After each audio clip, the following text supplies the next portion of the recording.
विश्वरत्न महामानव डॉक्टर बाबासाहेब आंबेडकर यांची जयंती पंचशील तरुण मंडळ नंद्याळ यांच्या वतीने विविध कार्यक्रमांनी संपन्न झाली।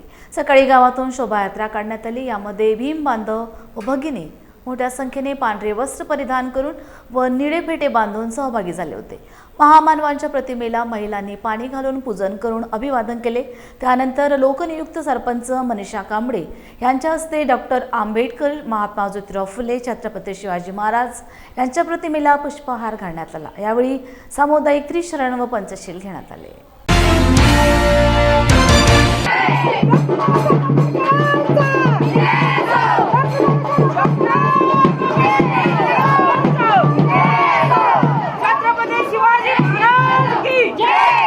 डॉक्टर बाबासाहेब आंबेडकर यांच्या जयंतीच्या मनपूर्वक शुभेच्छा।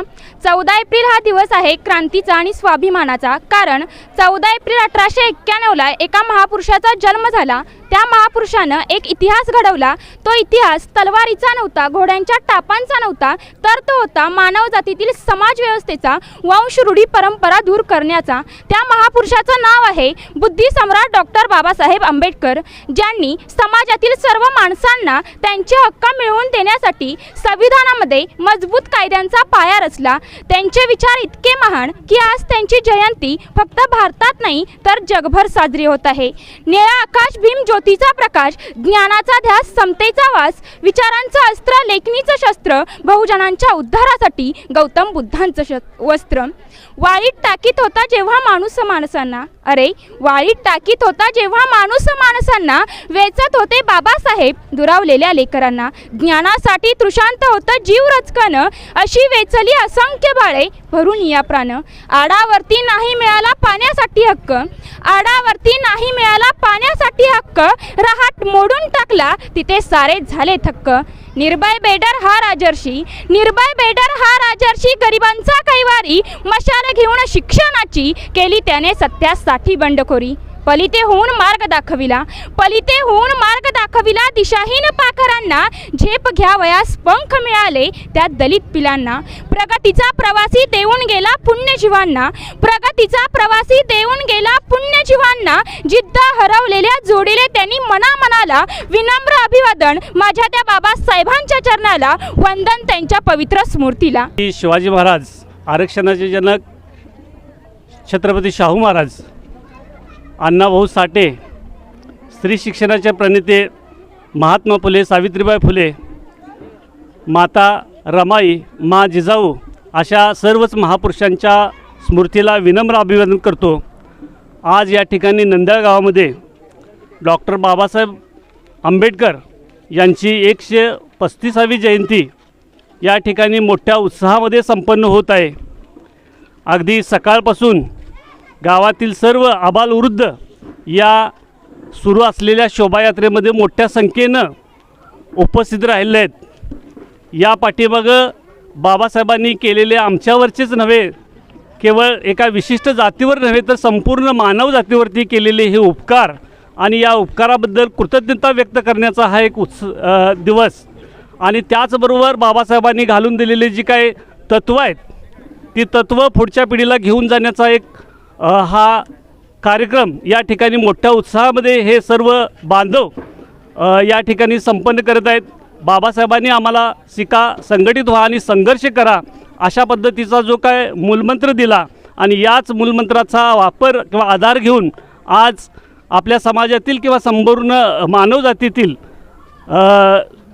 सर्व लोकांचं जीवनमान उंचावण्यास बाबासाहेबांच्या या संघर्षाचा परिणाम झालेला आहे। आणि त्याचीच परिणती म्हणून आपण आज सर्व गुण्यागोविंदानं, स्वाभिमानानं या ठिकाणी आपलं आचरण किंवा वर्तन करू शकलेलं आहे। आपल्याला हक्क, अधिकार, त्याचबरोबर वेगवेगळ्या प्रकारची स्वातंत्र्य घटनेच्या माध्यमातून दिलेले आहेत आणि त्यामुळेच आम्हाला या बाबासाहेबांचा निश्चितच अभिमान आहे। तुम्ही सगळेजण या ठिकाणी या उत्साहाच्या प्रसंगी आनंदानं सामील झाला त्याबद्दल पुन्हा एकदा तुम्हा सर्वांचं मनापासून आभार मानतो। डॉक्टर बाबासाहेब आंबेडकर यांच्या 135व्या जयंतीनिमित्त आज आपण इथं सर्वजण जमलो आहोत। अतिशय उत्साहाचा माहोल या आपल्या नंद्याळ गावामध्ये आम्ही सर्वजण साजरा करतो आहोत। जगाला शांतीचा संदेश देणारे तथागत भगवान गौतम बुद्ध, डॉक्टर बाबासाहेब आंबेडकर, सर्व महान विभूतींना अभिवादन करून बाबासाहेबांनी जे आपल्याला 22 प्रतिज्ञा दिलेले त्रिशरण पंचशील आचरणात आणण्यासाठी दिलेले आहे, ते आपण तंतोतंत पाळण्याचा प्रयत्न केला पाहिजेत. आणि पहिली गोष्ट म्हणजे स्त्रिया शिकल्या पाहिजेत. त्याशिवाय एक जरी स्त्री शिकली तर घर पुढे नेते, कुटुंब पुढे जाते, समाज पुढे जातो आणि गाव पुढे जातं आणि आपला देश पुढे जातो. तर याप्रमाणेच बाबासाहेबांनी सांगितलेलं आहे की शिक्षण हे वाघिणीचं दूध आहे. जो प्राशन करेल तो गुरगुरल्याशिवाय राहणार नाही. तर या तत्वाप्रमाणे आपण सर्वजण या बाबासाहेबांनी जो आपल्याला धम्माचा मार्ग दिलेला आहे, बौद्ध धम्माचा जो मार्ग दिलेला आहे, त्या धम्माप्रमाणे आपण आचरण केलं पाहिजे. त्या पद्धतीने आपण वागण्याचा प्रयत्न केला पाहिजे.